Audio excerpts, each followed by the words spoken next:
By 2035, NASA wants people to live on Mars, but isn't the most secure way to get them there a nuclear-powered rocket? However, it'll take an enormous effort to go to the 184 million kilometers to the red planet from Earth. Mars is a harsh environment since it is colder than Antarctica and has little to no oxygen. A crewed mission to Mars could be launched in under 5 months using a nuclear-powered rocket. But before it receives the green light, the technology must still be put to the test. In order to abbreviate the journey, Ultra-Safe Nuclear Technologies, or USNC-Tech, a Seattle-based corporation, has developed a design for a spacecraft that'll use nuclear-powered rockets. Currently, NASA wants to reach Mars with a spacecraft within 5 to 9 months. Although USNC-Tech asserts that it has made the crew safe, moving to a nuclear thermal propulsion, or NTP engine, does have certain inherent dangers. Michael Edes, the director of engineering of USNC-Tech, claims that the rocket's design places liquid propellant tanks between the engine and the crew area and blocks out radioactive particles to protect the crew from radiation exposure during flight. While USNC proposal text may pave the way for new deep space exploration methods, it'll be some time before nuclear thermal rockets carrying astronauts to Mars are really put to the test. NASA's Artemis program roadmap, which details their aim to expand unmanned missions from the Moon to Mars and beyond, just revealed 2 very interesting things to us. Because of this, NASA intends to construct the Transit HAB, a massive interplanetary spacecraft, and will use operations on the Moon to demonstrate a nuclear propulsion system. These 2 innovations would naturally go well together since nuclear propulsion will speed up interplanetary travel and increase its effectiveness, both of which will be crucial if we start sending people on these lengthy journeys. While we don't know yet which path NASA plans to take for powering their interplanetary transport, we can certainly have some fun speculating on how this might play out and look into some of the options that may still be available. There's several possibilities that we can leverage nuclear power to drive a spaceship, some of which have already been researched and tested. Others are still somewhat hypothetical. According to the most recent Artemis update from NASA, the agency is now fully committed to establishing a sustained presence on the Moon's surface and in cislunar space over the course of the next 10 years. After that, they plan to use the Moon as a testing ground to demonstrate and perfect the technology that'll allow them to use the Moon as a stepping stone to Mars and eventually send their first rudimentary mission to the Red Planet. NASA has described 2 current plans for bringing people to Mars. The short-stay mission will last 650 days in total, with a departure phase lasting 217 days and utilizing a gravity assist around the planet Venus to boost the spacecraft on its way. The stay on Mars will last 30 days, and the return voyage will be taxing 403 days in deep space. For the long-stay mission, the outbound period will be 210 days on a direct course from Earth to Mars, without the need for a gravitational boost. The stay on Mars will be, in this case, 496 days, and the return window is then shortened to 210 days because the crew will be utilizing an ideal transfer window that adds up to an incredible 916 days away from Earth and all of the protection that it offers. There are now 2 significant predictable issues with these mission outlines. First off, we don't know if the human psyche can withstand such a long time of seclusion and confinement. Can a crew of 4 individuals stay together for 2 years while racing into deep space?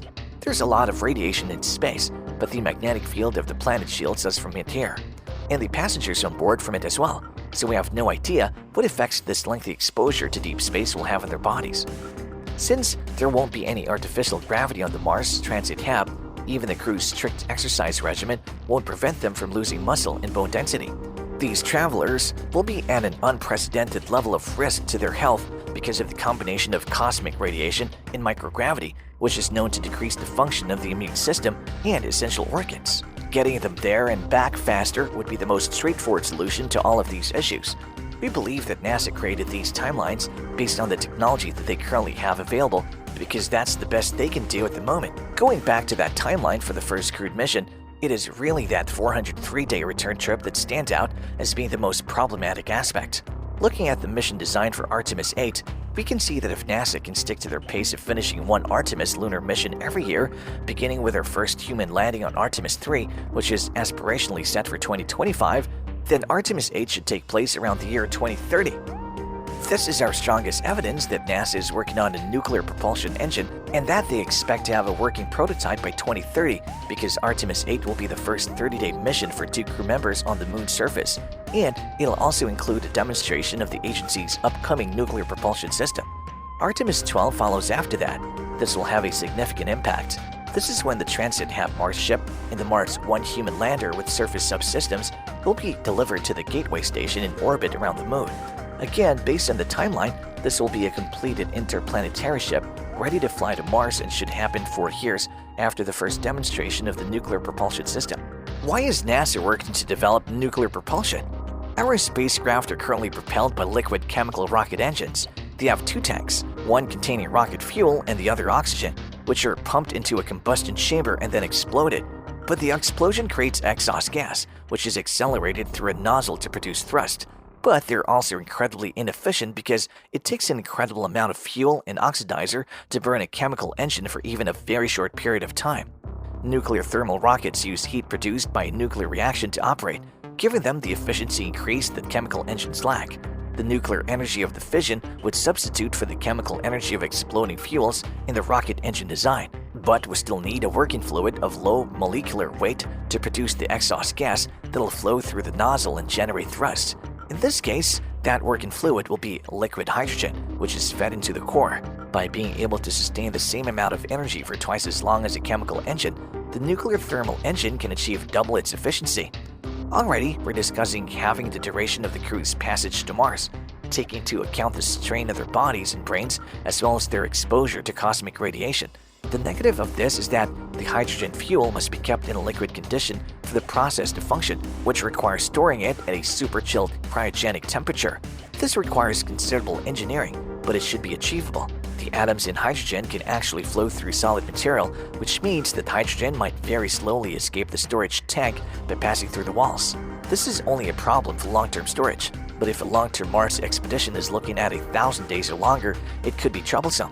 However, it is noteworthy to note that the only element that would function properly in a nuclear thermal engine is hydrogen because it has the lowest molecular weight of any known element, and because the faster the velocity of your engine's exhaust, the less mass it has. The next lightest element we have is helium, but it's still twice as heavy as hydrogen and would only produce half as much thrust, which would actually negate and benefit of a nuclear engine. Considering the equal and opposite reactions, the faster the gas becomes blasting out of the back, the faster the ship will be propelled forward. Finally, NASA would resume work that had been put on hold for nearly 50 years when funding of $110 million was awarded to advance the development of a new nuclear rocket suitable for sending cargo and crew on interplanetary journeys. Saline nuclear reactors that pulse nuclear propulsion. We have now reached the video's conclusion. Give the video a thumbs up if you liked it, and in the comments box below, let us know more about NASA's nuclear propulsion system and what you think about life on Mars.